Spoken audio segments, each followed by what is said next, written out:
خی دەسڵاتن لەبێت بینێرانی بەڕێز و خۆشەویست هێرشەکانی قەوارەی ئیسرائیل بۆ سەر کەرتی غەزە بەردەوامە پێی ئەمەرەکان لەسەر تا هێرشەکانەوە تاوکوێستا 212 هاوڵاتی لە کەرتی غەزە شەید کراون کە لە ناویاندا 61 منداڵ هەیە. بەڵام تاوکوێستا کۆمەڵگەی نێودوڵەتی وڵاتانی عەرەبی هەڵوێستی گلاکەرەوەیان نەبووە بۆ ڕاگرتنی ئەو هێرشانەی کە ئیسرائیل بەنەحەق دەیکاتە سەر کەرتی غەزە. لە بەرنامەی ئەمڕۆ سەرەوە دەکەین بۆچی کۆمەڵگەی نێودوڵەتی لە بەرامبەر ئەو تاوانەی کە ئیسرائیل بەرامبەر بە گەلی فەڵەستین ئەنجامیدات بێدەنگە و بۆچی وڵاتانی عەرەبی هەڵوێستێکی یەکلاکەرەوەیان لەبارەی هێرشەکانی قەوارەی ئیسرائیلەوە نییە و بۆ ئێمەی کوردیش بۆچی دەبێت ئێمەی کورد هاوسۆزی کێشەی فەڵەستین و قودس بین. لەگەڵمان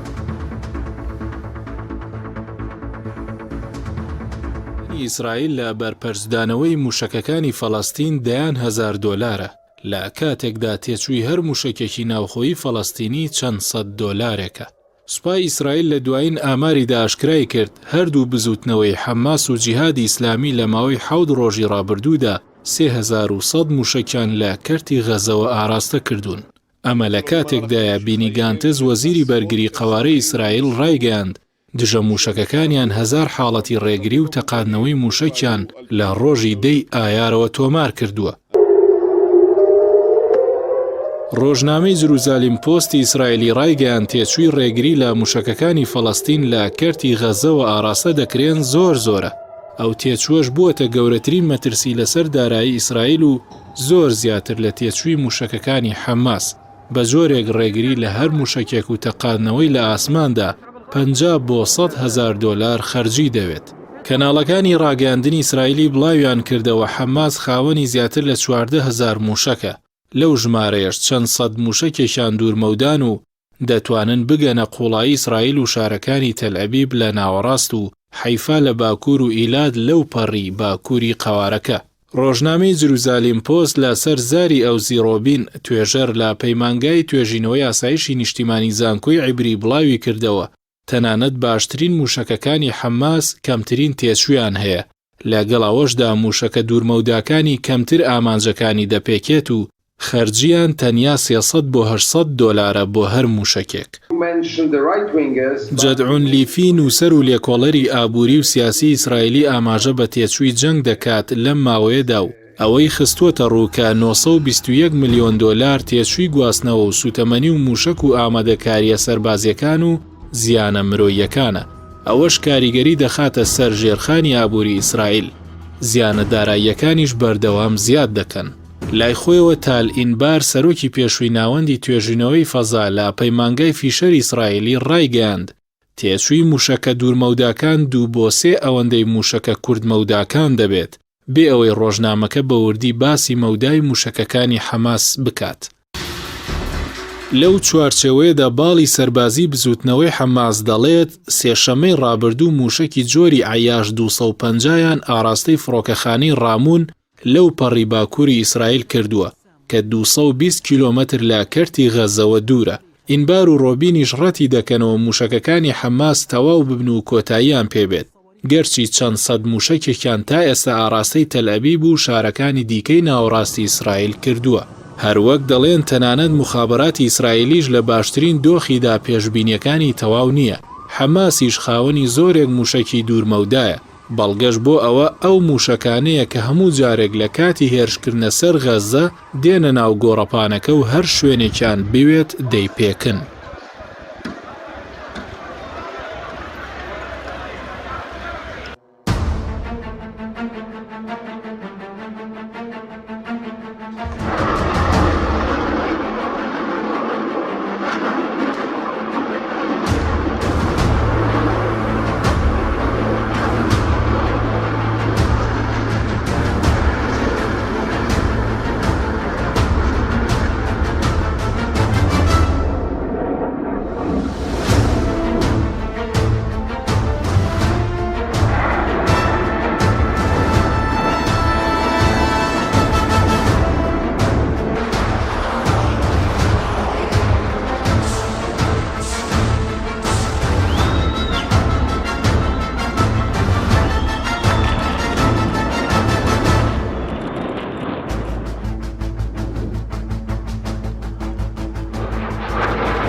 جارێکتر سڵاوتان لەبێت بینێرانی بەڕێز بۆ قسەکردن لەسەر ئەم پرسە میواندارێک لە بەڕێزان یەحیا نەوزەر جاف نووسەر و چاودێری سیاسی لە ستۆدیۆی سەرەکی هەروە لە لەندەنی شەو دکتۆری برای محەممەد مامۆستای زاکۆمان کرۆ سوپاسی ئامادەبوونتان دەکەین کاک یەحیا بەخێرمێک لە بەرزستانەوە دەست پێ بکەین سەرتا لەوە دەست پێ بکەین بۆچی ئێمە وەکو کورد دەبێت هاوسۆز بین بۆ کێشەی فەڵەستین قودس و هێرشی قەوارە ئیسرائیل بۆ سەرکەوتەی غەزە. بسم الله والصلاة والسلام على رسول الله. يعني پرسیارێکە بەجددی تووشی شۆکتەکە کە ئینسانێک بپرسێ بۆچی ئەبێ کورد هاوسۆزی فەڵەستین بێ هاوسۆزی قودس بێ.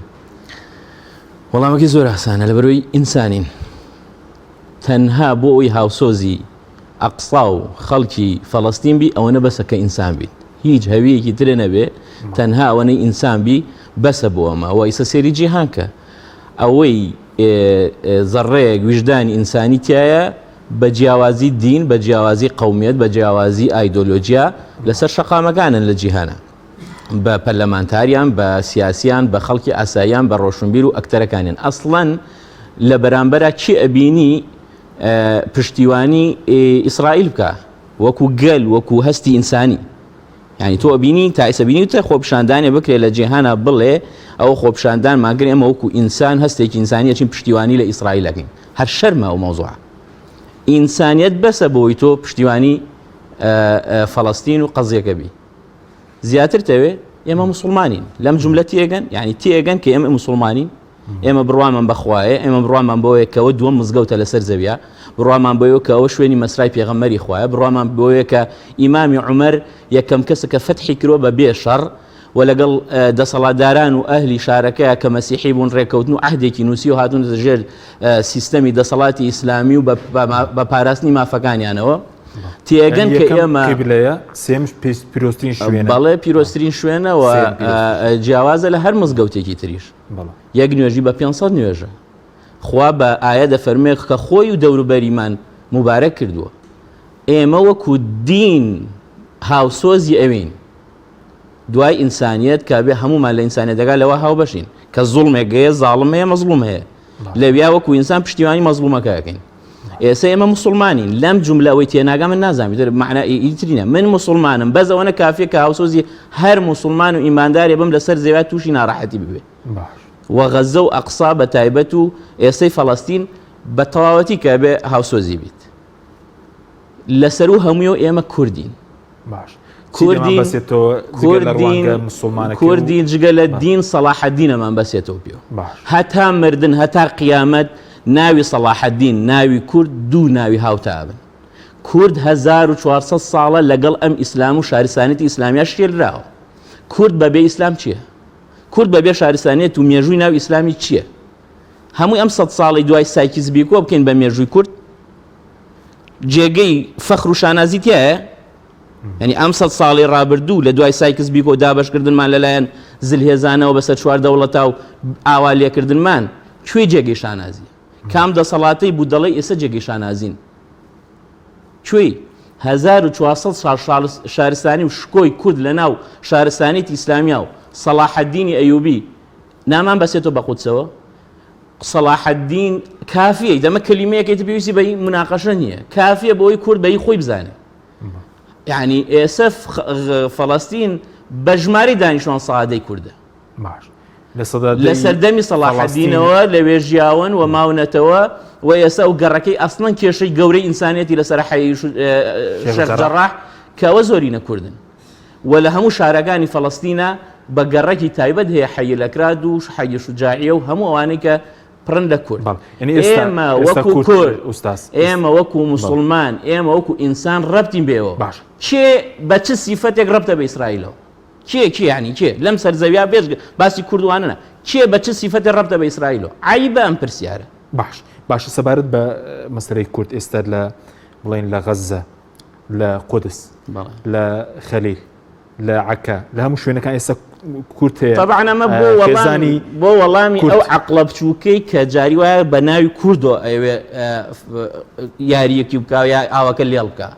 ئەگینای مارەوەنەی ئینسانین کافیە ئێمە خەڵک لەگەڵ بۆرمایەت نە قەومیەت نەیچی یانی بەزەوەنە کە ئینسانین و بەزەوەنە کە موسڵمانین ئێمە بەزەوە کە کوردین ئەمسیە ئەڵخە و بازنەیە کە تێکەڵڕاوە بەیەکەوە ئەمان بەسێتەوە بەم دۆسیەوە کە بە هیچ لێ جیانین. باش بەزەوەی کەوتت ئێستا دانیشتوانی فەڵەستین کە لە کات لە سەدەمی سوڵتان سەلاح الدینەوە لەوێن لە سەدادەی کوردن ئەمە پشتی بەچی ئێستا ماونەتەوە کە گەڕەکەی بە ناوی کورد ڕەچەڵکی بڵێن خێزان ڕەچەڵ کورد زۆرە. قسەی قونسوڵی فەڵەستینە لە هەولێر کە ڕێژێ و داتای ڕسمی نیە تەبعاً بەڵام مەڵێ بە ڕێژەیەکی گشتی لە سەعادەیەوە بە شار بۆ شارە گۆڕێ لە غەزە زۆرە شوجاعیە کە گەڕێکی گەورەی غەزەیە هەمووی کوردن ئەو ئەم گەڕەکەەوە زۆر لە هەی شارێکانیە کە حیل ئەکرادی لێنن. باش سوپاس دەکەم سوپاس بۆ بەڕێستان کاک دکتۆر ئیبراهیم سوپاس بۆ ئامادەبوونی بەڕێزیشتان. سەرەتا ئەگەر کورتەیەکی مێژوویش بێت سەبارەت بە داگیرکردنی خاکی فەڵەستین لەلایەن بڵێن قەوارەی ئیسرائیلەوە کە پێشتر بڵێن هەتا 1970 باز لەو دەکەی کە 1500 جوولەکە بوو بەڵام ئێستا ڕێژەی جوولەکە بووە بە 6 ملیۆن ئەوەی کە لەناو فەڵەستینیانی نزیکەی 6 ملیۆنە و 6 ملیۆن فەڵەستینیش خۆیان ئاوارە بوون. سەرتا شتێکی مێژووی لەبارەی بنیادنانی ئەم قەوارەیە بە زۆڵم دوایی دێنێ سەرکادان و نێودوڵەتەکان. بەناوی خۆی بەخشندەی میێرەبان زۆر سپاس بۆ بەڕێزتان بۆ بینەرانی کەناڵی ئاسمانی پەیام و بۆم بەرنامەی ئێوەش کاک حەکیم. ئەلبەت مێژوو دروستبوونی با بڵێن ئەم کیانە ئەم قەوارەی جوولەکە ئێستا لە فەڵەستین مەراسی مێژوویەکی 100 ساڵەی هەیە لە ناو ناوچەکە ینی پێش ئەم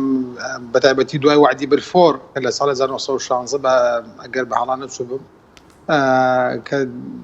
شانشینی با بڵێن ئەم بەریتانیایە هاوکاری جوولەکەکان کا بۆ ئەوەی کەوا بتوانن لەوێکە پێشتر لە ساڵی 1997 پەیمان کۆنگرەی بازڵ بەسرا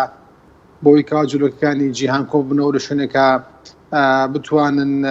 پێگەیکیان هەبێت و قاوارێکیان هەبێت و دەوڵەتانی تر و پەرتەوازیی خۆیان کۆبکەنەوە و حرەکێکی سەهیۆنیان دامەزا و ئەو حرەکەیە هەرتزل سەرۆکایەتی دەکرد بۆی کەوا بتوانێت جوولەکەکانی جیهان کە پەرتەوازن لە بەشێکی کۆمەڵگاکانن هەمویان کۆکاتەوە لەو خاکە پیرۆزەدا دەوڵەتێکیان بۆ دروستکات و بتوانن ئەوانش پێکەوە دەوڵەتێکیان هەبێ بۆ خۆیان لەسەر خاکی نەتەوەیەکی تر و لەسەر بەبی ئەوەی حەقی ئەوەشیان هەبێت. بۆیە ئەمە لە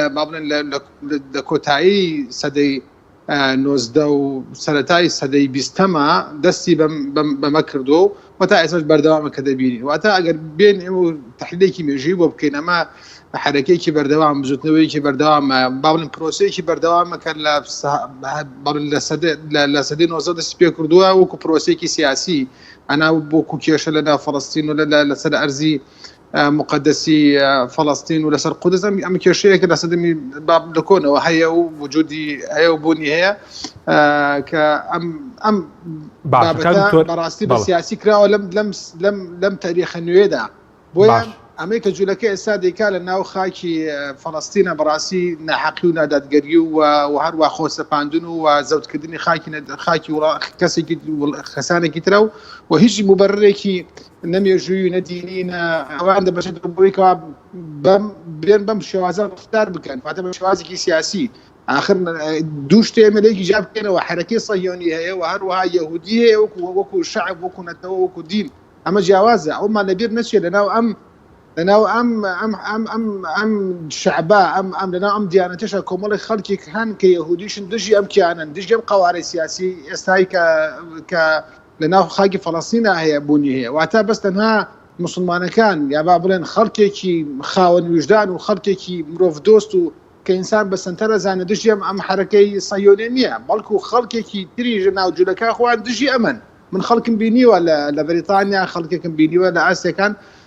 باسی ئەم کردوێنیان بۆچی لە ناوەوەشە خەڵکێکەیە کە دژی ئەم حرەکە سەهیۆنی ئێوەی ئەم دەوڵەتی ئێوەی ئەم حکوومەتی ئێوەیە ئەوان پیان وایە ئێمە ئەم کار ئەەکەین چوین بە شێوازێکی قوڵتر دژایەتی مسلمانەکان و عەرەبەکانەکەین کە ئەمە ئەوان و بەڕەکان وا باسەکەن بەڵام ئەوان لەگەڵی دانی واتە دوو تەرەفێ لەناو ئیسرائیلدا لەناو ئەوەی کەسا پێ دەوترێت دەوڵەتی ئیسرائیلی ئێمە ئەومان لەبیر نەچیە ئەمەی کە دەڵێن هەموو جوولەکە یان هەموو بەرامبەر بە هەموو یەهودێک بەڕاستی هەموو یەهودەکان لەگەڵ ئەم قەوارە سیاسیە دانی لەگەڵ ئەم سەهیۆنیەتانی بەڵێ خەڵکێک هەن من لێرە پرسیارم کردووە لە یەهودەکانی ئێرە من لە ناوچەیەک مثال لە لەندەنا زۆربەی زۆری یەهودین چەند جار پرسیارم لێ کردوون ئایا ئێوە لەگەڵ سەهیۆنەتان ئایا ئێوە حەد یەهودیەک هەبوو داخڵی سایۆنیزم دەبێت داخڵی حرەکەت دەبێت وڵێ نا ئەڵم ئایا ئێوە پارە ئەدەن بە ئەم زایۆنیزمە بە ئەم دەوڵەتی ئیسرائیل نا هەنێکمان هەیە دەیدەن هەنێکمان هەیە نایدەین واتە ئەمانش ئەطرافن لەناو خۆیانە دابەشبوونێکی قوڵیان هەیە وەکو نەتەوە وەکو دین لەناو خۆیانە بەرامبەر بە ئەم کیانە سەیۆنێکی هەیە و هەروەها ئەم حکوومەتێکی کە ئێستا هەیە و کە نەتەنیاهو سەرۆکایەتی دەکات و دوای 4 انتخابات ناتوانین زۆر لێک بەدەست بێن و بۆی کە حکوومەتەکە تشکیل بکەن بەڕاستیمە دابەشبوونێکی ترە واتە بەدەر لەوەی کە ناو دابەشبوونە نەتەوەی و دینەکە دابەشبوونیان هەیە و جیاوازیان هەیە لەسەر کیانەکان و لەشەر شێوازی ئەم کیانێکی هەنە و هەروە لە ڕووی سیاسیشەوە بۆ ئەم حکوومەتێکی هەیە دابەشبوونیان هەیە ناتوانێت ئێستا بگەنە نەتیجەیەک واتە ئێستا بەدەر لەم شەڕەی کە بە غەزەی ئەفرۆشن بە خەڵکی فەڵەستینی ئەفرۆشن بە ناوچەیەکی ئەفرۆشن لە فەڵەستینە لە قودسە بەڕاستی خۆیان دابەشبوونێکی قولیان هەیە و تحسبهم جميعا وقلوبهم شتى او خوای گەور لە قورئانەوە دەفەرمێت باشە کاک دکتۆر ئەمە بە عەمەلیش وایە ئێستا بەڵێ چی وای کردو ئێستا کە پێشتر بڵین دەوڵەتی ئیسرائیل نەبوو تا 1940 ئێستا لە 1985 خاکی فەڵەستین داگیر کراوە وەکو ژمارە گەورەترین گەلن کە زۆرترین ئاوارەیان هەیە ئێستا خودی ناو فەڵەستینی زیکەی 6 میلیۆنە بەڵام زیاتر لە 6 میلیۆنیشی خەڵکی فەڵەستین ئاوارە بووە چی وای کردووە کە قواری ئیسرائیل لە 1985 خاکیان لێ داگیر بکات و 6 میلیۆن کەسیش ئاوارەی وڵاتان بن حەزەکەم نقطەیەکی زۆر بە لەسەری بۆستین ئەوش ئەوەیە زایۆنیزم سەهیۆنیەت دەوڵەتانی ڕۆژئاوا بەریتانیا ئەمریکا فەڕەنسا ئەڵمانیا وەرە دەوڵەتە زلیێزە گەورەکان لەگەڵ ئەم قوارەیەدان لەگەڵ بوونی ئەم قوارەیەدان کە لەسەر ئەرزی فەڵەستیندا بمەزرێ لە بەرامبەردا خەڵکی فەڵەستینەکان لە سەرەتا دروستبوونی ئەم حرەکەیەوە دەوڵەتانی عەرەبیان موسڵمانانیان وەکو سیستمی سیاسی لەگەڵان نییە ئەوەی لەگەڵانە شەعبەکەن خەڵکە موسڵمانەکان کە بە هەستێکی موسڵمانەتی و ئەرکێکی دینیەوە بەرامبەر بە ئەم قەزیە ڕاوەستاون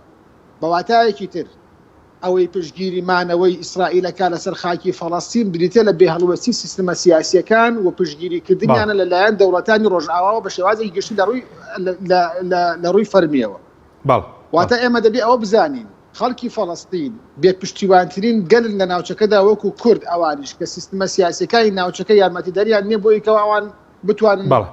لە بەرامبەر ئیسرائیل بوەستنەوە و خاکان داگیر نەکری ئەو داگیرکردنی قۆناغ بە قۆناغ لە ساڵی 2002 وعدی بالفۆرەوە هاتوونە تاوکو ئێستا بەڕاستی بێهەڵوێستی سیستەمە سیاسیەکان و پشتێکردنی عەرەب بووە لەو قەزیە نەک خەڵکە موسڵمانەکەی سپاس دەکەم دەگەڕێم وڵات دواتر کاک دکتۆر کاک یەحیا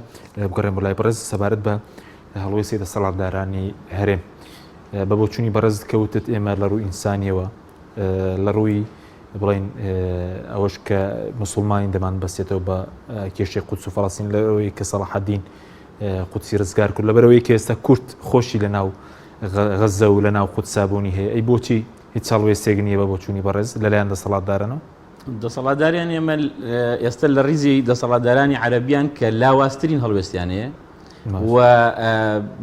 بێ ئەرزچین جۆری هەڵوێستیانەیە نە لە بازنەی ئینسانیا کۆبووەوە نە لە بازنەی موسڵمانیا کۆبووە نە بازنەی کوردایەتیشا کۆبووەوە کە کورد وەکو قەومێکی خاوەن شۆڕش و هێشتا لە قۆناغی ڕاگوزەری ئازادبوون و باسی چوون بەرە و سربەخۆیایە هاوشێوەی فەڵەستینە لەم سێ بازنا هیچ کامیانان نییە و ئێستا لێرەوە ئەو وێنەیە ببینە بوو دەڵی بووچووکی ئەم جۆرە دەسەڵاتانە لە 2020 لەگەڵ شکۆ و کەرامەتی کەسێک وەکو سەلاحەدین لە 1000 ساڵ چەند 600 ساڵەمەوە پێشات تا ئێستا ناوی ماوەتەوە ناوی لە لای دوژمنەکان زیاتر ماوەت و تا لای خۆمە تۆ سێری ئەم معادلەیەکە و لێرەوە بڕۆ بۆ ئەوەی کە بێهەڵوێستی ئەمان تەبعەن ئەبینرێ لە ناو شەقامی ئیسلامی و جیهانی و فەڵەستینیشە ئەبێ چۆن سێری گەلی کورد بکەن کە ئێمە ئیعلامی وڵاتانی دەوروبەریش دژمانن یعنی چۆن خۆمانە خوازین بە دۆستی ئیسرائیل بناسرین کە نازانم ئەم دۆستایەتیە چۆن چۆنیە و میساقەکەی چۆنە کۆمەڵە دەوڵەتی ژێ حەزەکەن کوردوا بناسی ئێمەش خۆمان بە عەمەلی دەسەڵاتدارەکانمان ئەمە ئەسلمێنن بە بەڵگە ئیسلمێنن بۆ خەڵکی کە ئێمە بەڵێەوە تا سێریگە ئێمە تەنانەت سێریگە وڵاتانی تر لە تورکیا لە وڵاتانی عەرەبی و لە ئێران و لە مەنتیقارەم و لە بەغا و لە شارە عێراقیەکانی خۆمانە چه هەڵوێستێکی شەعبی سیاسی هەیە بۆ ئەم پرۆسەیە ئێمە بۆ لایەنی سۆزداریش نەبێ ئەمە نەکەین. ئایا بەدەستهێنانی عاتیفەی ملیارێ مسلمان بە کەمەزانین کە ئێمە تاین لە ناو جەرگەی مسلمانانە؟ یعنی ئیسرائیل ئەمەنە پشتیوانی ئێمەیە و ئەمەنە دۆستی خەمخۆری ئێمەیە کە دڵی ئەو بەرامبەر ملیارە ئینسان ڕاگرین. باشە بەس ڕەنگە خەڵک پرسیار بکە بۆچی ئەسڵەن نایەوێت. بەس کاگەحیا ڕەنگە بڵێن خەڵک ئێستا ئیسرائیل لە دەستگیرکردنی ئۆجەلانە ڕۆڵی سەرەکیە بوو لە 1990 لە شکستی شۆڕشی ئەیلولە لە کاتی ڕفراندۆمە کە سەرتاوتیان پشگیرین دەکەن دوای پاشەکشیان نەبوو کاتی کوردیان وەکو فشار بەکارین سوودێکەیە لە ئەوەی کە هاوسۆزی دەرنەبڕی بۆ لە ئێستا تا 1000 ساڵی تر کورد هیچ سوودێ لە ئیسرائیل نابینێ چاوەڕێی نەکە. ئەی زیانی چی لێ کردووە؟ زیانی ئەوەی لێکردەوە کە ئێستا وەکو عەمیلی ئیسرائیل خۆمان ناساندووە لە ناو میلەتانە وەکو ئیسرائیلی دووەم خۆمان ناساندووە شانازی بەوەکەی کە پێمان بڵێن ئێوە دۆستی ئیسرائیلن ئێوە وەکو ئیسرائیلن ئەم منتیقە کوردی وێران کردووە. یعنی ڕەسیدی جەماوەری ئومەتی ئیسلامی لێ ئەشکێنێ ئەیکا بە دوژمنی کەس حەماقەتی وا ناکە. هیچ سیاسیەک و دەوڵەتێک نییە بێ حەماقەتی واکە ملیارێ مسلمان کا بە دوژمنی خۆی. هەموو وڵاتانی تۆی بینی کە ئیسە مسلمانان دژایەتیان هەیە لەگەڵیان بەجیا پارە و ڕێکلامی هەیە بۆی لەناو مسلمانانە خۆی جوان. ئیسرائیل بە زمانی عەرەبی بە تورکی بە فارسی بەین بە هەموو زمانێک قسە لەگەڵ ئەو میلەتانەکە بە ئاەتی قورئان قسە لەگەڵ ئەو میلەتانەکە خۆی جوانکە لە ناویانە.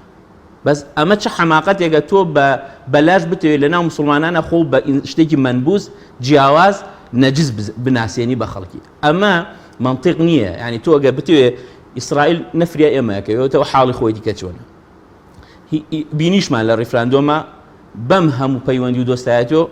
کە چۆن خەریب و گورگوان خواردمانکەن و ئەومان بینی کە هەولێر کەرکووک چی بەسەراتوانە. یعنی ئێمەتان لە مەوقیفێکە شتەکان ئەم جیلەش جوان شتەکانە بینێ.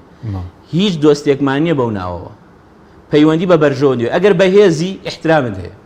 ئەگەر لاوازی تۆ وەکو خزمەتکار سێرەکرەی وەکو عەمیل سێرەکەی وەکو مرتەزەقە سێرەکەی وەکو کارتێکی فشار سێرەکەی. ئێمە هەموو شۆڕشەکان ئیسرائیل پشتیوانی کردووە لە ڕووی سەربازیەوە کە چی کردووە بەرامبەر بەم دەوڵەتانە تا فشاریان لێ بکە. دواتر خۆی هاتووە سڵحی کردووە لەگەڵ دەوڵەتەکانە تۆی فرۆشتووە.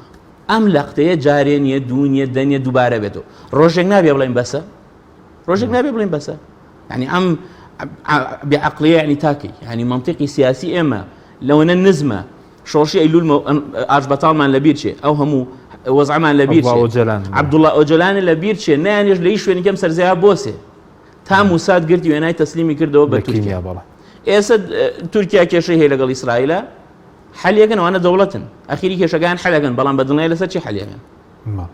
طبعا لسه كرت حاليا كان أبي إسرائيل وازبين إلى هاوکاریکردنی ینی کێشە لەگەڵ تورکیاش لە بەعزە شتا تەنازول بۆ کێشەی کوردی تەناوکو کارتێک بۆ بەرژەوەندی شخصی خۆی بەکارهێناوە لە سایکسبووک کە دروستکرا و دابەشکراین بەسەرم دەوڵەتانە وەکو کارتێکی فشار بەردەوام هێڵراوەتەوە بەکارهێنراوە. ئێمە ئەبێ ڕۆژێک بێ دانیشین بڵین تاکێ ئەمەم شێوازە باشە بەس وەکو گەلێکی مسلمان ئێستا دەبێ پێناسیان بۆ دەسەڵاتدارانە چی بێ کە هیچ چاڵوێستێک نەبێ وەسم دەسەڵاتدارانی هەرێمە دوای لەسەر وڵاتانی عەرەبی شەرقساکەن. بەڵێ بە دڵنیایی وێنەیەکی زۆر سلبی گەلی کورد دەڕواتە ناو ئەو میلەتانە ناو ئەو شەقامە ئیسلامی کە لە جیانە هەیە و لە نەتیجە دواتر ئێمە باجەکەی ئین بۆ نمونە تورکیا توانێ ئەو شاریعە ئیسلامی کەیسە هەمووی جمهوری ئەوانە بۆ هەڵوێستی ڕوون و ئاشکرای لانی کەم ئیعلامی و سیاسی و پەیوەندی هەیە. بەس تۆ لە ئاستی ئیدانە من دڵنیام ئیسرائیل هیچ کات نیگەران نابێت کە حکوومەتی هەرێم ئیدانی بکە. هەن هیچی یعنی ئەمە شتێکی قورس نیە. ئیدانەکردنی کوشتنی مناڵ ئیدانەکردنی قەسفی شار و مەدەنی ئیدانەکردنی هێرشکردنە سەر ئەقسا ئیدانەکردنی قەزەیەکی وەکو حەیل جەراح ئەمە شتێکی ئینسانی هیچ قورس نییە کە بیکە. بەس ئەمەی کە نایکا ئەمە ئەو قۆناغی کەیسە تێکەوتون پێوترێ سەهیۆنیەتی عەرەبی کەیسە حکامن لە منتیقەکە لە ئیمارات لە سعودیە کە قسەیەکیش ناکەن بەڵکو هاوکاری ئیسرائیلی شەکەن. ئەمە ئیسا حرەکەی سەهیۆنی کوردی دروست بووە بەڵام نازانی ئامانجی چێ حیج نییە بەس حرەکەی دروست بووە بەس خۆی بمێنێ لە سوڵتا بمێنێ قەناعەتی وایە بوونمانەوەی لە سوڵتا ئەوەیە کە پەیوەندی هەبێ لەگەڵ ئەم ڕژێمانە و وازانین بەردەوامەکەی لەوایە کە دڵنیا بەوە جوان نابێ. سوپاس دەکەم. کاک دکتۆر سەبارەت بە کاردانەوە نێودوڵەتیەکان بۆچی سەرڕایەوەی کە تاکو ئێستا 212 شەهید هەیە لە خەڵکی مەدەنی 61 منداڵ 36 ئافرەتیان لە ناودایە بەڵام ئەوانەی کە دروشمەکانی مافی مرۆڤ ئەوانە لە کوێن بۆچی هیچ لە ئاستی کۆمەڵگەی نێودوڵەتی هەوڵێک نادرێت بۆ ڕاگررتنیە تا دوێنێش لە ئەنجومەنی ئاسایشی نێودوڵەتی ئەمریکا مافی ڤیتۆی بەکارهێنا بۆی کە شەڕی سەر غەزە بوەسێنرێت؟ تا حکیمێک نقطەی تر کە حەزەکە ئاماژەی پێ بکەمەوەی ئێمە دەبێت زۆر باش لە کۆمەلگانە دەوڵەتی لە مجتمعی نێودەوڵەتی لە علاقاتی نێودەوڵەتی تێ بگەین بەوەی کەوا لە علاقاتی نێودەوڵەتی مەبادی یەکنێ مەبادی حقوقی ئینسان کە تعمیم بەسەر هەموو نەتەوەکانە بەسەر هەموو گەلەکانە و بۆ یەک بێت بۆ نمونەکە لەم قەزەیە دەبینین قەزەی فەڵەستینە قەزەی غەزەیە قەزەی خەڵکی بێت بە تاوانە خەڵکێکە یعنی بەڕاستی لە شوێن ئەو دیوان بەحر و ئەم دیوان ئیسرائیل و دیوان میسر و لە هەر چوار هنا دەورە دراون و قەسفیش دەکرێن و بە شەتە ئەنواع وەسائلی متطوری صواريخ وطيارات وامشتانه بلا من مجتمعين دولتي ساكته لكاتك قربت وكسك دنا وبكي المجتمعات كان اخوانا بشواز الشواز كان كايش حرنا حقي بلا من خلقي سيف البكريه بشتكي لي بكريه هم مجتمعين دولتي لسري كود بنو بمشوازات بين امام كلب مكيالين امام معيارك جوازا انه حكومه قيمه دولتي امام وارده اما نابل المجتمعين دولتي ما شاور ربكين واول شيء كلم لكوملغاني ودولتي علاقاتي دوليه سيدي معنا بكاد بشتكي غريبي نابي من بوخم بشتكي غريبي نابي من شكل متوقع خلقي اواني كبار دس كوملغاني ودولتي بريطانيا امريكا وبريطانيا وفلان وفي سار ومانا براسي هم يعني هيوندي استراتيجيان هي لقال اسرائيل حسن اسرائيل كان اخوان اسازور دودون برامبر بايدن برام او امريكا بو اسرائيل دكا بو جولكي دكا براسي هیچ دولتك بويناكا او بريطانيا بويناكا لبروا اوان لقال خلقي بتاواني في غزه دانين اوان لقال تاوانباري وكو نتنياهو جماعتك اوان بوي امن لمجتمعين دولتي نابت شاور يمكن بردوان بلين ورا مجتمعين دولتي بواي نكدو بواي كردو بواي كد امام براوته يمن دبي مسلم بلا لا مالك مجتمعين دولتي برامر بخلقي مسلمان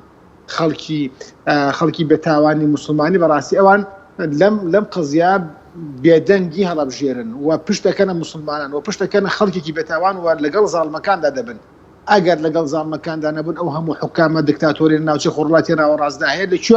شو دبتوا اجر اوان بجوري ما في مروف تعامل كان بو كل صصالي رابدوا بدوله ما وتوا بقدر ياكن خون من داو بلان بدولتين يعني امل انا شي خرلاتنا وراس دبي او بزاني زوزو شاق بزاني قضيه فلسطين وقضيه كرد حل نكري خرلاتنا وراس ابد استقرار بخوي نابيني وامج براستي لسر اسي المجتمعين دول زوزو باش اما دزانن امريكا دزانه بريطانيا دزانه المانيا دزانه فرنسا دزانه روسيا دزانه دولتين ناوچکه دزانه تركيا دزانه بلام امانه بردوام حركي جولي سياسي واقتصادي و جنگين ناوچه خرلاتنا اوراستا وسرگرم كدين ولاتان بس لم ناوچه بويا قال هاتو كشي فلسطين وكشي كنت حل بكري براسيه من بابتك دواي اي تشيب كان يعني دواي وتشيب كان يعني حكومه شلون بترسين شلون مصر القليجوان بي شلون سباي مصر فايدال كان صالنا بمليار قدوس $1,000,000 ونازل مانغانا صالنا عفوا يعني مثلا لقال اسال لقال امارات ولقال بحرين ولقال ام دولتنا هاتون عمليه سلام كنتو لقال اسرائيل بيكان ناونتو على كان اسايب وتو ما شلون يعني شلون امانه لك امن كابته امان بردوام لقلم قزانان ايما لمجتمعين ودولتيا لعلاقاتنا ودولتيا نابي تشاوري او كان لوراتاني بارادسي خو جيهان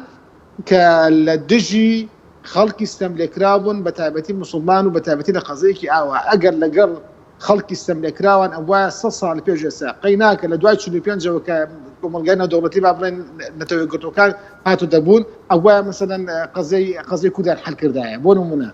اگر اما قضيك اگر قيمك نيان زاني دواي مثلا دواي نوتو اگر نيان زاني كل دواي اگر نيان زاني دواي مثلا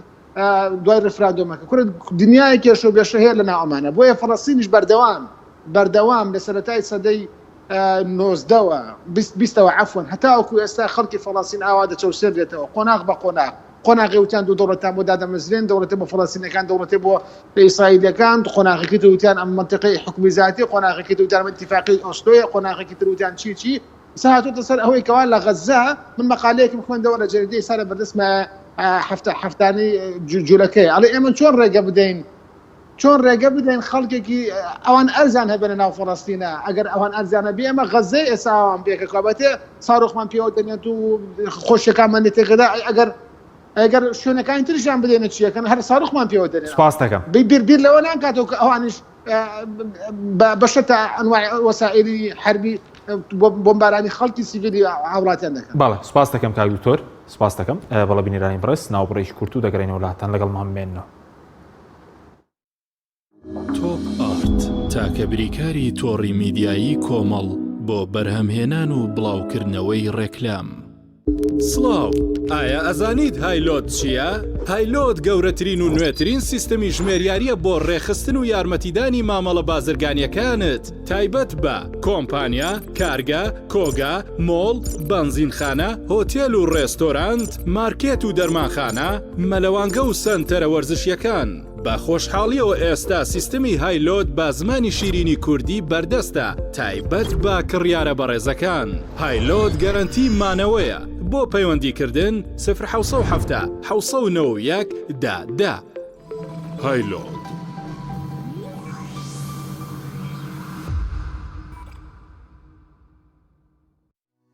کۆمپانیای ئاکۆکەریم بۆ ماڵێکی ئارام ژیانێکی جوانتر. ئێمە لە کۆمپانیای ئاکۆکەریم بە تیمێکی شارەزا و خاوەن ئەزمون بۆ ماوەی چەندین ساڵە بەردەوامین لە جێبەجێکردن و دابینکردنی دەرگا و پەنجەرەی ئەلمنیۆم لە جۆری ئازیل و سیستەم. دڵسۆزی لە جێبەجێکردن و جددیبوون لە کارەکانمان وای کردووە دۆخی کارکردنمان فراوانتر بێ هەم لە ڕووی ژماری کارمەند و مەودای جوگرافیای کارکردنمان لە هەر 5 پارێزگاکەی هەرێمی کوردستان تاکو و پارێزگاکانی دیکەی عێراق.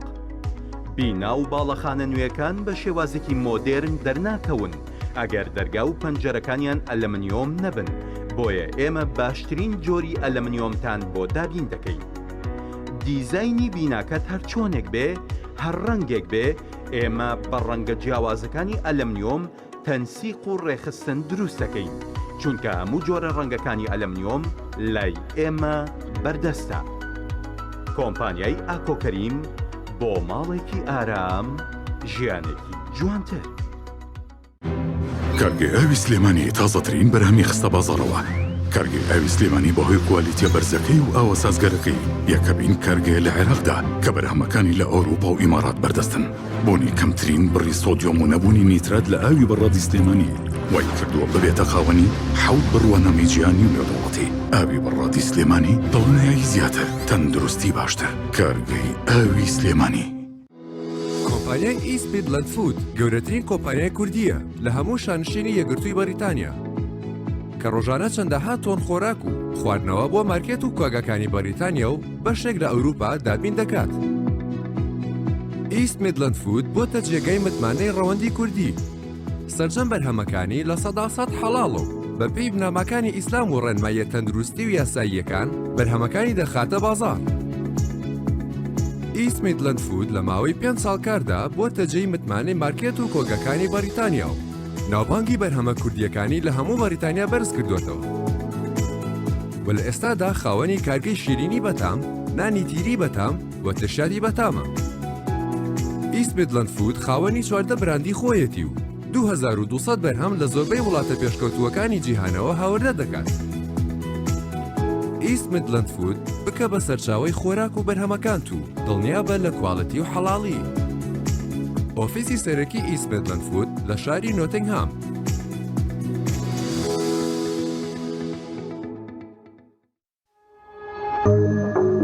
تۆپ ئارت تاکە بریکاری تۆڕی میدیایی کۆمەڵ بۆ بەرهەمهێنان و بڵاوکردنەوەی ڕێکلام.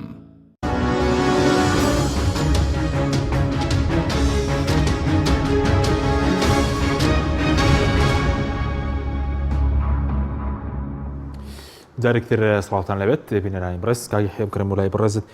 سەبارەت بە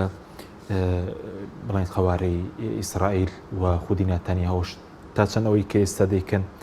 تاوانی دژی جەنگە لە شەیدکردنی خەڵکی مەدەنی منداڵ ئافرەت و ئەو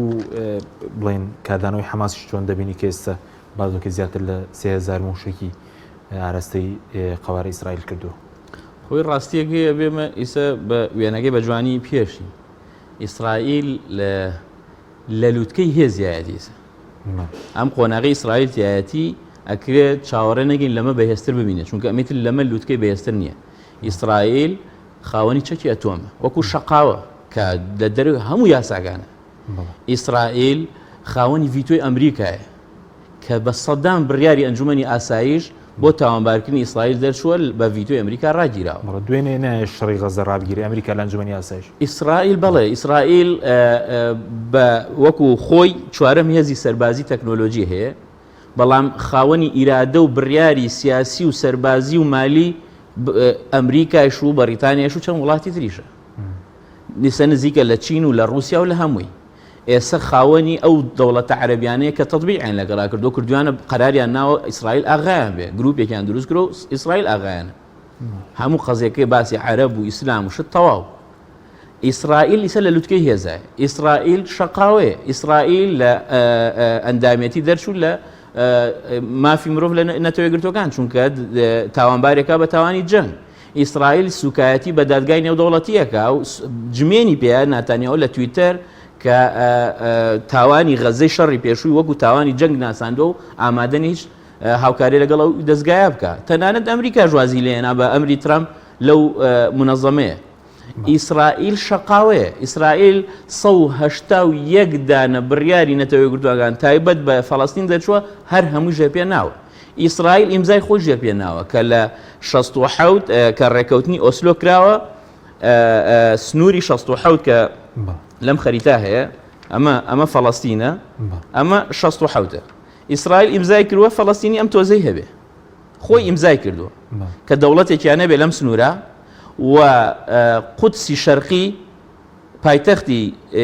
فەڵەستینیەکە بێ و قودسی غەربی پایتەختی ئیسرائیل بێ، ئیمزای کردووە. نەخ ئەوە هاو هەمووشی داگیر کردووە. ئەو گەڕەکەی ئیسا خەڵکەکەی تیا دەرەکە بەشێکە لە قودسی شەرقی کە بە یاسا ئەمە شوێنە داگیرکراوە. UN بە داگیرکراوێزانێ، وڵاتە ئەوروپیەکان بە داگیرکراوێزانن، بەڵام بە شەقێکە بە مەنطقی قووەدەیکە، چونکە ئێستا کەس نییە بەرامبەری بخوێنێ نەگەر وڵاتانی عەرەبی. ئێستا چ سیاسێکی ئەمریکی ئەتوانێ بەرامبەر ئیسرائیل قسە بکە؟ بەیانی ڕسوایەکەن، بەیانی، چونکە ئیعلامیان لەبەردەستایە، لۆبی ئیقتصادیان لەبەردەستایە و لۆبی سیاسیان هەیە. هەر سیاسیەک لە خەتی ئەمان لایە ئەچێتە سەر خەتێکی ئینسانی، سەر خەتێکی تر ڕسوای ئەگەن. ئەمە بەرنامەیەم ئیسرائیل سەر لە لوتقەی هێزایە و سەبارەت بەکاردانەوەی حەماس. ئەوەی ئیسا ئێمە ئیبینین ئەتوانین بە یەک جملە بڵێن ئەمە موعجیزەیە. جگە لە موعجیزە و شەیەکی تر ناگونجە بۆ ئەمە کە هێزێک بەرامبەر هێزێ وەساوە کە ئیسە لوتکەی سەر زەوێ، ئیسە بڕیاری سیاسی و سەربازی و دارایی سەر زەوی بە دەست جوولەکە و بەدەست سەهیۆنیەت و بەدەست ئیسرائیلە. ئەم هێزە لە غەزە لانی کەم لە 2005 دوای ئەوەی میلەت دەنگی ئەمەم هێزە کردی بە حکوومەت و پەرلەمان، کۆمەڵگەی نێودەوڵەتیش قبوڵ بەڵێ دیموکراسیشان قبوڵ نەبوو، حەساریان خستە سەر غەزە. لە 2005 تا ئیسە دەریا، ئاسمان، زەوی هەمووی لێگیراوە. لەوا چەند جەولەیەکی شەڕیشی بەرامبەر کراوە بە خەستی، بە هەزاران کەس کوژراوە و هەزاران بینا وێران کراوە. بەڵام ئەم هێزە تەسلیم نەبوو. ئێستا ئەم هێزە دوای ئەم حەسارە، دوای ئەم هەموو ئابڵۆقە سیاسی و ئابووری و اقتصادی و سەربازیە، بەرامبەر بەم هێزە کە ئیسە پێشکەوتووترین چەکی دنیا لە دەستیایەتی. باش بۆ تەسلیم نابێ حەماس چی وا دەکەت؟ تەبعەن ئەمە کە من وەڵامێکم لێ بۆ ئەم قسە، چونکە محەلیلێکی سەربازیش ناتوانێ ئەم قسە بکە، چونکە نازانین چۆن تەحلیلی ئەمە بکەی. یەک جملە لای ئێمە توانین بڵێمە موعجیزەیە کە هێزێک ئیرادەیەکی ئەمەنە پۆڵاین و پەروەردەیی هەبێ کە بەرامبەر بەم هێزە بوەسێ و دوای ئەمەنە ساڵ لە حەسار ئێستا بەقوەتر لە جاری پێشوو دەرچوو. جاری پێشوو چەند ساڕوخی گەیشتە تەل ئەبیب. ئێستا سەعاتی لێدانی تەل ئەبیب دیارەکە بۆ ئیسرائیل و لێشیا لە سەعاتی خۆیان نەک دانێ سەدان و 200 و 300 دەگەرێتە پایتەختی ئیسرائیل و هەر سنوورێکە ئەیەوێت. ئەم موعجیزەیە خەریکە وێنەکەمان وا لێەکە هەست جاچووە لە ئیعلامی جیانە هەستی مەزڵومیەتی بۆ خۆی دروست کردووە، تەنانە شەیدەکانی غەزەبەی خۆی زانێ لە ئیعلامی دەروەیە، یعنی وێنەکە کە ئیعلامی بەدەسە، وێنەی ئەو ناشینەکە وێنەی خۆیان مەزڵوم و بێدەسەڵاتەکە، بەڵام ئیسرائیل بێدەسەڵات نییە. ئیسرائیل ئێستا لە لوتکەی هێزی سەرزەویایە. ئەمە ناڵم بۆی خۆ بترسێنی، ئەماڵم بۆی نەترسی، ئەمەی کە لە لوتکەی هێزایە و هەموو بڕیاری سە جیانی بەدەستە و لەمە بەهێزتر نابێ هیچ قۆناغێ غەزە توانیوێتی ئیرادەی بشکێنێ و هاوسەنگی ترس دروستکە و ئێستا بە بڕیاری غەزە ئەگەر شەڕ ڕاگیرە ڕاگیرێ. سپاس دەکەم دەگەڕێمەوە لا دواتر. کاک دکتۆر بگەڕێمەوە لای بەڕێز سەبارەت بە هەڵوێستی وڵاتانی عربی بۆچی هیچ هەڵوێستێکی گلاکەرەوە نابینرێ بەست تەنها بەیاننامێنە پەیوەندی ڕاگرنتێکی دیبلۆماسی ئابووری سیاسی هیچ لەو وڵاتانە بەدی ناکرێت؟ وڵاتانی عربی پێش ماوەیەک پێ لە مودەی ساڵی ڕابردووە ئەوان تطبیع علاقان کردو لەگەڵ ئیسرائیلە و نانەوێ ئەو علاقەیە تێک بن، یعنی بە کورتترین وشە بە کورتترین ڕستا وڵاتانی عربی گیرۆدەی ئیتیفاقیاتن لەگەڵ ژێربەژێریە ڕسمی فەرمی معلەن لەگەڵ ئیسرائیلە، بۆیە ناتوان هاوکاری غەزەیەکان بکەن لەم بارودۆخە و تەنها ئەوەیە کە کۆمەڵێک هەڵوێستی شەرمنانە دەبینن لەگەڵ خەڵکی مەزلومین و خەڵکی فەڵەستین و تەطبیع بکرێ و ئەگەر بەس بکرێتەوە شتانە مانە هەموو کەسێک دەتوانێت بیڵێت و هەموو کەسێک دەتوانێت بیکات و ڕۆژانە ئێستا لە لەندەن لە بەردەمی پەرلەمان و لە بەردەمی ماڵی مەلیکە و لە ماڵی وەسەرە گۆزیران و حکوومەت ئەم شتانە دەکرێت و خەڵک ئەمانە دەکا، یعنی ئیشی هاوڵاتیە بەس ئیشی دەوڵات ئیشی فەرمی دەوڵات کە تۆ خاوەنی جێش بووی، خاوەنی علاقاتی خارجی بوو، خاوەنی دەستگای مخابراتی و دەستگای استیخباراتی و شتانە بیت و خاوەن چێک بیت، ئەمە ئەمانە هەڵوێز نین بەرامبەر بەوەیکەوە گەلێک قەت و عامەکرێت و سەر ئەبرە لە بەردەم تا تۆ بێ هەڵوێز بمێنیتەوە. ئەمە هەڵوێز نییە بەڕاستی تۆ لە بەیاننامەیەکە کورتی هەڵبێنیت لە شێواد حتا تەغطیە ئیعلامیەکەشی بۆ شێوازەنێکە کە خەڵکێکی مرۆڤ دۆست دەیکەن. بۆیە ئەوان لەوە ترسن کە ئەم دابەشبوونی ئەوان کە خوا ناتوان هەنگاو بنێن دوای بڕاتە گیرفانی کەسانی ترەوە، یعنی ئەوان لەوە دەترسن ئەمە ئێران لە دەست لە پشتی ئێمەوە بێتەوە، ئێران مسودبەت بێت لەمەوە، ئێران خۆی تووشی قەت زمانێک بووە و ئێستا ئێران ئەو دەکە بەڕاستی وانێ ئەگەر ئێران ئەوەندە يعني بەو شێوازە پشتگیری حماسیشی نەکردا، ئێستا حماس چی بکردا؟ يعني ئێستا ئەگەر حماس وەکو دەوڵەتی یەکۆ پشتگیری نەکات چی بکە؟ يعني کوێتر پشتگیری ئەکات؟ يعني کێ هاوکاری بکە ئەسڵەن؟ جا خۆمە ناکرێتەوەی کە تۆ هەموو دەرگاکانی داخرات و دەرگایەکی بچووکی شێ و دەرگاش لە خۆت داخیتەوە. خۆ ناکاتە ئەوەی دەوڵەتانی عەرەبی مادام ئێرانەکان پشتگیری فەڵەستینیەکانەکەن و لەگەڵیانان و ڕۆژێکیان دانا بە ڕۆژی قودس و هاوکاریان دەکەن و بە نهێنی بە پارە و بە ئەچەک و بە ئەسلیحا و شتانە بڵێن وەڵا ئەو دەرگایشە لەسەر داخن و ئینجا ئێمە هاوکاریان دەکەین. ئێمە هاوکاریان ناکەن چونکە بەڕاستی لەبەرەوەی ئێران دوای لەم حربا دەیباتەوە. ئەمە ئێرانەکان بۆچی حیزب الله ئەوە ناکە بابەیان؟ ئێستا کورت و مختصر خەڵکی غەزە خەڵکی فەڵەستین لە بەردەم تهدیدێکی گەوران سەر ئەبڕێن بە بەرچاوی کۆمەلگای دەوڵەتیوە ئەوەی کە لێوە نزیکە بریتە لە دەوڵەتانی عەربی دراوسەکانی خۆیەتی میسریەکانن کە دەرگانە سەر داخن، سعودیەکان هاوکاریان ناکەن، ئیمارەتەکان پشتیان تێکەن و اتیفاقە لەگەڵ ئیسرائیلەکەن و خاوەن پرۆژەی سەلامن، بەحرینەکان علاقان باشەکەن و لەگەڵیانە و سعودیەکان ئەیانەوێت لە عەنگڵانە ژێر بەژێڕەکەون و بە ئاشکرا شتێکی تر بڵێن. ئەمانە بەعکسەوە ئیشەکەن، بەعکسەوە لەگەڵ ئەوانن. يعني هەڵوێستی تورکیا بەڕاستی تورکیاش بۆ ئیستیسماری خۆی بەکاری دێن. يعني یەک نمونەت بۆ بێنمەوە لە ساڵانی ڕابردووە چەند ساڵێکی پێش ئێستا سەفیرەکەی تورکیا لە تەل ئەبیب لەلایەن حکوومەتی ئیسرائیل و بانکرا، بەس کورسەکەی نزمتر بوو لە ئاسەر ئاسی کورسەکەی ئەوەی کە بانکرا بوو یەکسەر علاقاتی تورکیا و ئیسرائیل تێکچوو لەسەر ئەو بابەتە. بەڵام بۆچی ئیسا مەسەڵەن تورکیاش ناتوان تعلیق علاقاتی خۆی ناکە لەگەڵ ئیسرائیلە؟ بۆچی ناتوان هەڵۆسێکی جدیە بێت لەگەڵەوەی لە لیبیا هەیبوو؟ مەسەڵەن تا ئێستا جێشی ئەگەر باڵانە چون جێشی تورکیا لە لیبیا هەیە، بۆچی هەڵوێستەیەکە لە جێشی لە ئەفغانستان هەیە، بۆچی جێشی لە قەتەر هەیە، بۆچی نازانم چی، بۆچی هاوکاریەکی فعلی ئەوانش ناکاکە وەکو بڵێ ئەوانش بتوانن هیچ بەرگریک لە خۆیان بکەن. من فەڵەستینیەک برادرم بوو لە کاتی دکتۆرا کە دەمان خوێن، ئەوە وڵاتانی ئەموو باش ئێوە چۆن دەژین؟ يعني ئێوە لەو باشان چۆن دەژین؟ تۆ لە غەزای تۆ لە مامۆسای دەگەرێتەوە دەبێت مامۆسای زانکۆ لێ چیتان هەیە ئێوە بکەیت؟ وتی ئێمە بەحرمان هەیە لێوە خواردن پێدا دەکەن و وڵاتانی عەرەبیش لەبەر ئەوەی کەوا نەبینە زەخت بۆ سەر ئیسرائیل و کۆمەلگای نێودەوڵەتیش هینێکیان دانا و ئاسێکیان دانا و ئاسی مەعیشی هاوکاری خەڵک دەکەن پاریان دەنێ بۆی کەوا نەوەکو بنە خەتەر بەسەر ئیسرائیل شوین لەو بابەشە هەر مڕاعەتی ئیسرائیل دەکرێت. بەڕۆ ئێمە بەڕاستی ئەوە دەبینین کە وڵاتانی عەرەبی وەکو سیستمی سیاسی، وەکو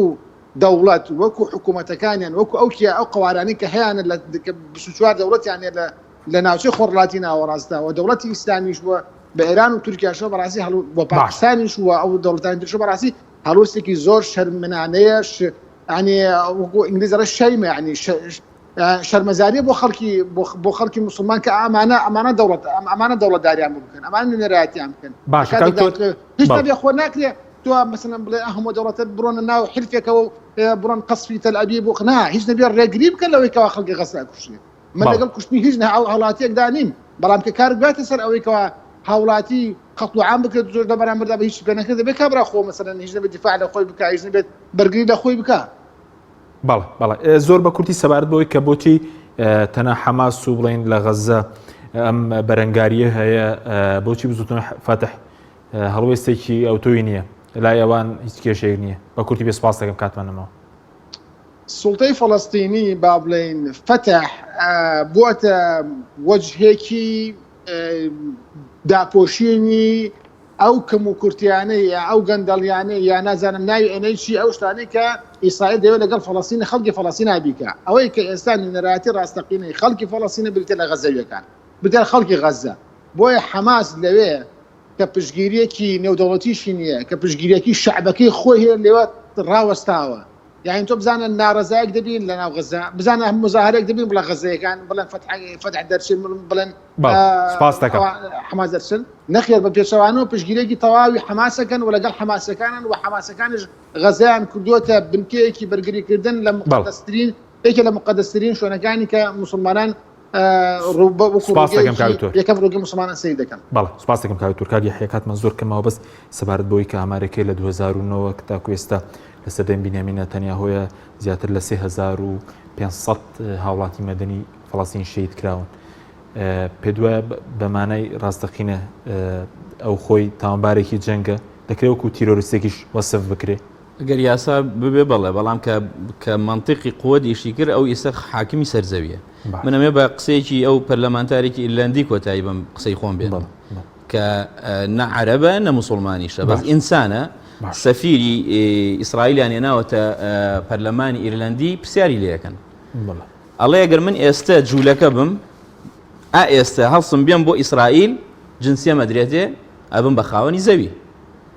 بەس خەڵکی ئەوێ کە هەزاران ساڵە لەوێن دەرەکرێ و شوێنەکەی منی ئەدرێتێ شوێنەکەی ئەوە درێ بە من ئەمە بە چ منطقێکی قانونی سەرزەویەکری لەکوێ یاسا و ئەخلاق و دین و قیمە هەیە لێ ئەپرسێ ئەڵێ ئێوە ئەزانن داواکاری خەڵکی فەڵەستین سە چییە؟